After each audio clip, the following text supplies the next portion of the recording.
welcome to the T-Hawk Show. I'm your host, T-Hawk. In today's episode, we're gonna go through Them Bones. Try to make something cool out of it. Them Bones is a song by the American rock band Alice in Chains. This song is so cool. I really like the intro of the song. I like how it starts off with, ow! Yow! So, I think we're gonna use that section of the song to try to make a beat out of it.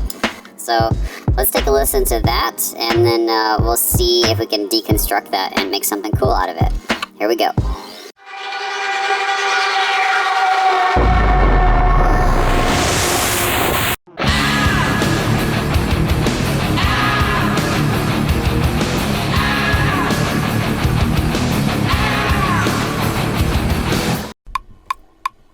Right. Okay, so, you heard that portion of the song. That was the intro. So, I want to use different parts of this song. The intro, let's listen. Hey!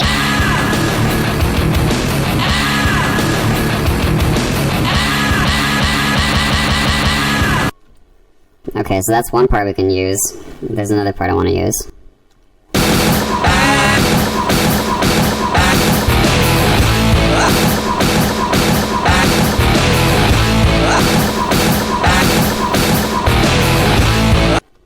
Okay, so I want to use those two parts for the intro as well, so I'm going to mash all those things together. Let's go. Right. So, what key is this song in? Let's take a look here. I found this on Hook Theory, which is pretty cool. So, the verse apparently starts at C sharp. So C sharp is right here on the keyboard. This is C, this is C sharp. Let's take a listen.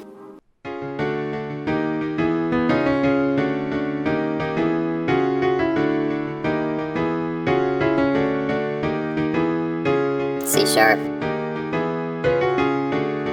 D sharp E, C sharp D, D sharp E, C sharp D, D sharp E. Let's go from here, C sharp, to D, which is right here, to D sharp, which is right here, to E. Bam. Da da da da da da da da da da da da da. Alright, so let's try recording that now.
Alright, so as a reminder, this is what the original track sounds like.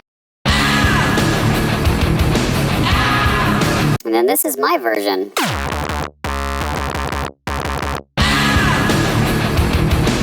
One more time!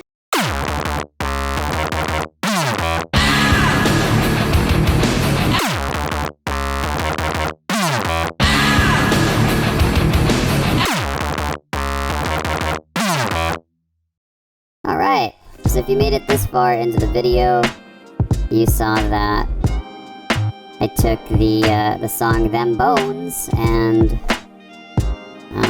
pulled out the intro and then started playing with different MIDI instruments in Ableton.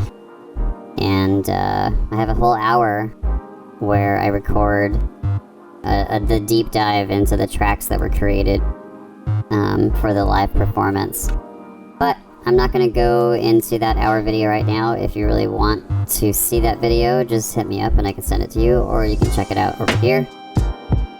And so I thought I would just go through some of the tracks that I created and show you the relevant parts from the recording. So take a listen.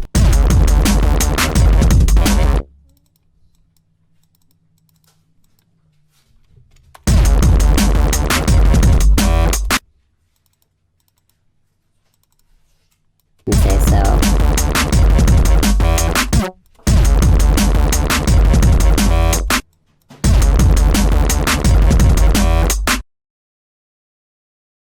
I'm just playing around with the notes in the intro to make it sound less like Them Bones, so I'm not completely ripping it off. And so these are the notes in the intro of the song, and I'm just playing around with different variations until I find something that I like.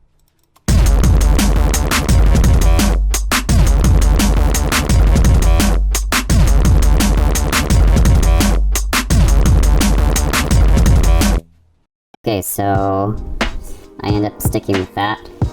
And then as I go through this video, you can see here that I take that instrument and I duplicate it because I want to start playing around with different sounds.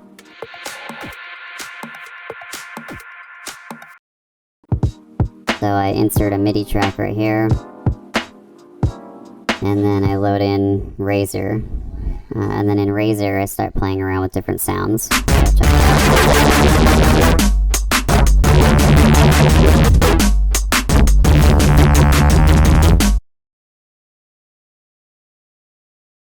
Let's see. So I basically just mess around with a bunch of different parameters, and then I change the notes around a little bit more. Check it out.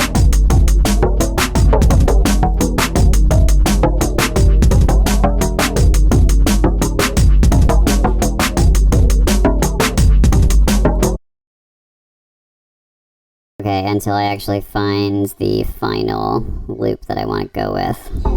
Here it is.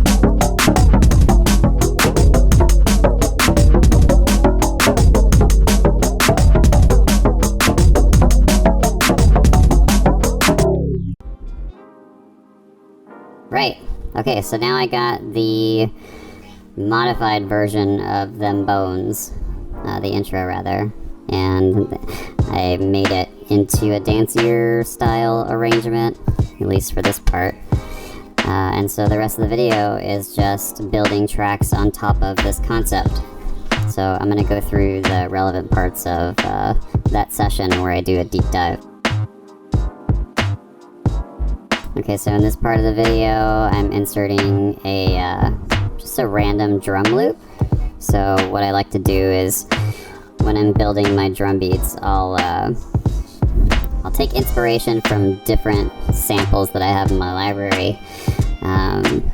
It's easier for me to pull the kick and the snare and the hi-hat out from a loop to build the rhythm of the song, and then from there, sometimes I'll leave it.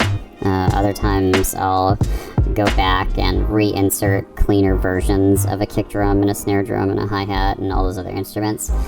But it takes a lot of time, and so I like to start from a basic drum loop, chop the drum loop up, and then that allows me to continue writing the song without spending hours trying to work on the beat.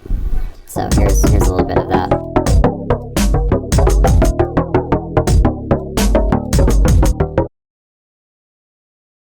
So you can see I have this drum loop here, DS Beat Kit 145.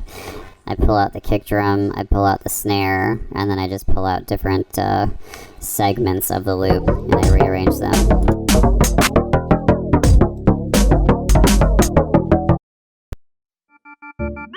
Get the idea? And then I do that for, I don't know, 20 minutes. Play around with different arrangements until I find something that I like.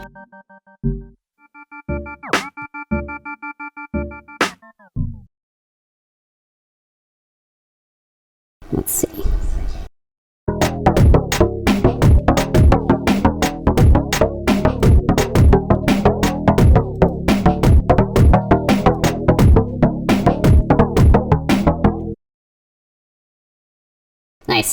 Okay, so I've got a basic rhythm for the track.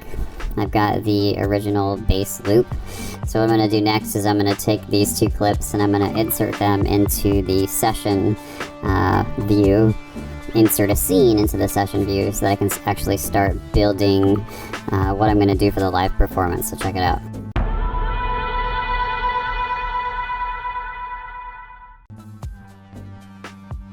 Take these. You can see right here. So I'll define the left and right coordinates for the loop that I'm trying to export. And then you right click, there you go. Right click and you can consolidate time into a new scene. And so what that does is it basically takes a snapshot of this loop and it'll insert it into the session view, which is here. And so that inserted these two clips into this row 2. And check it out.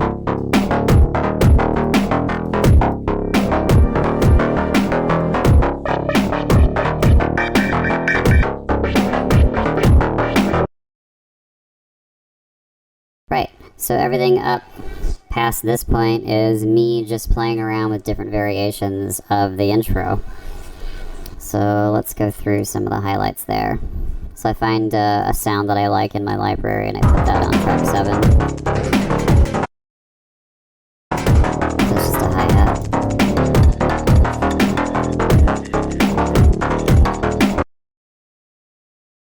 Nice. Okay. And then we go through and I found another instrument on track 8. Let's listen.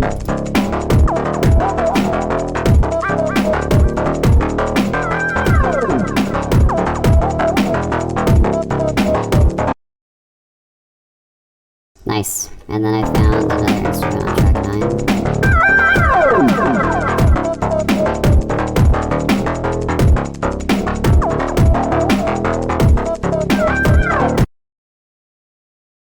Okay. Now we keep going, and what I do here is I take, let's see, what do I do here? Yeah, I duplicate. So on row 2, I'm going to duplicate this, and it's going to insert, or basically duplicate these two clips down here. There it is, see? Duplicate. And then what I do is I pull this down into a separate section down here. Because when I'm doing my live performances, I like to build my session based on the sequence of the performance. And so that's why I titled this is the intro. And then this is the second part of the intro, and this is the third part of the intro, and then this is, you know, a bridge or something. So let's see how I do that. So yeah, I arrange it down here, and then here I start to play around with a variation of the intro. Let's see.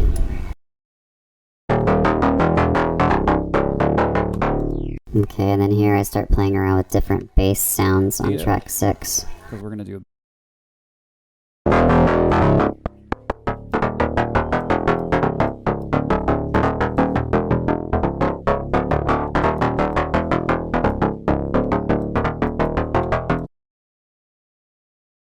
Right, you get the idea.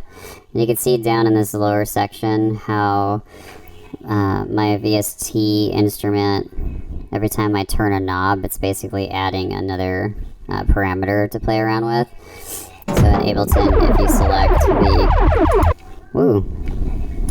you select the configure button, and then you open up your instrument and start turning knobs, those parameters will appear here, and then you can automate those.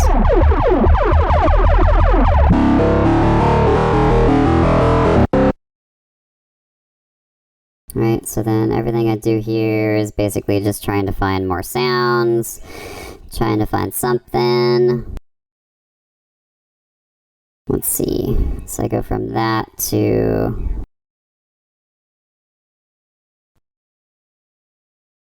So I'm duplicating that.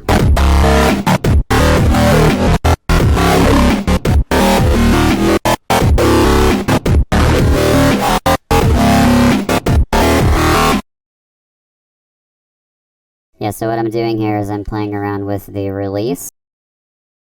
and the filter.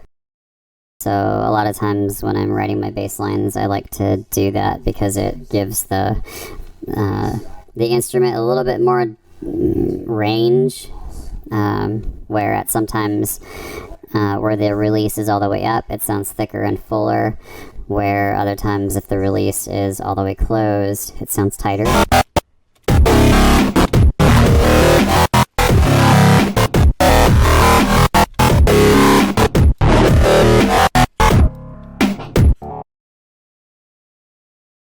Okay, and we keep going for a while. Looks like I made a bit here.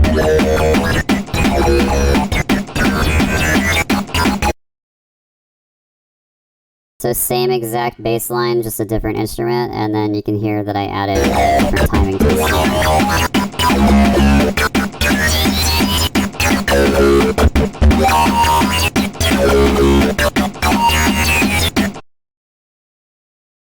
Nice. Okay, and then I keep going and I decide to insert some vocals on top of it.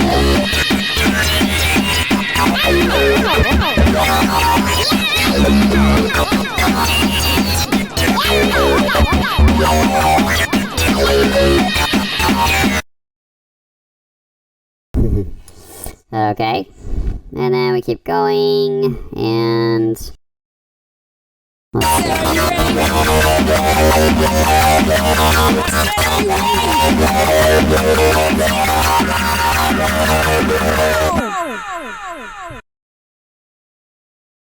You ready? Okay. What do I do here? Looks like I just duplicate "Are you ready?" And then I start playing around with another bass.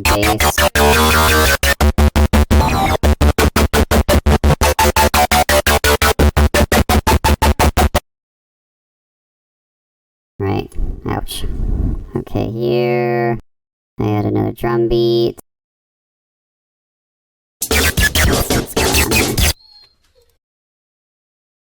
Just more variations. Let's see what's going on here.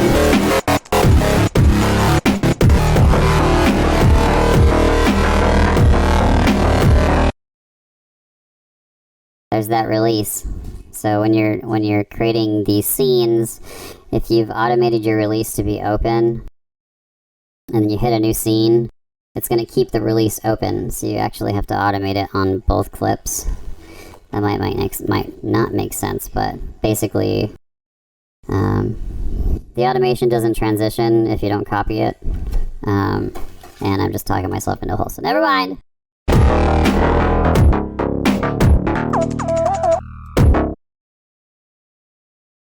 Okay, and then here we do some.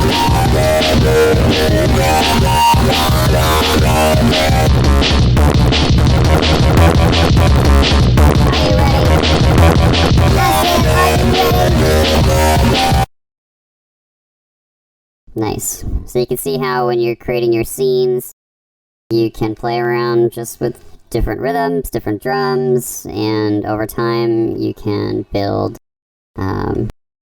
a whole performance off of it. Okay, I add some more stuff. I add some more instruments. And so here is typically, once I have the rhythm established, I have a decent beat going, I'll start to add variations to the sound effects. And so here's a little bit of that.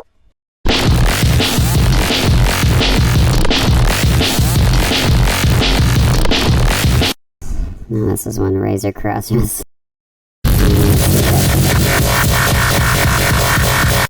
Okay, so you get the idea. Started off with them bones. We chopped it up. We added some instruments. Chopped up a drum loop and tried to throw something together. So the next part of the video, we're going to go into the actual live performance. So thanks for sticking around. Check it out.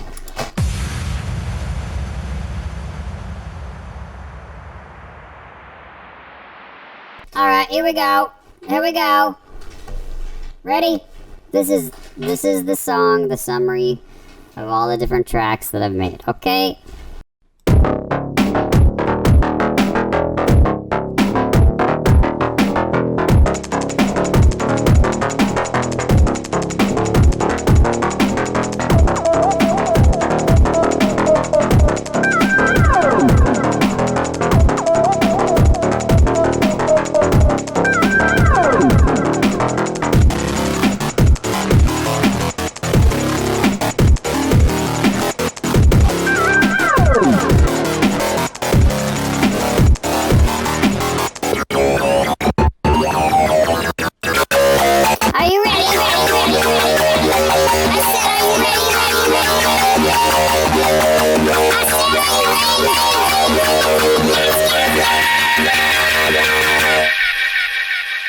in trouble.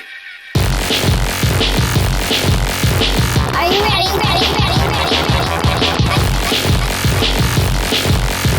Are you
ready?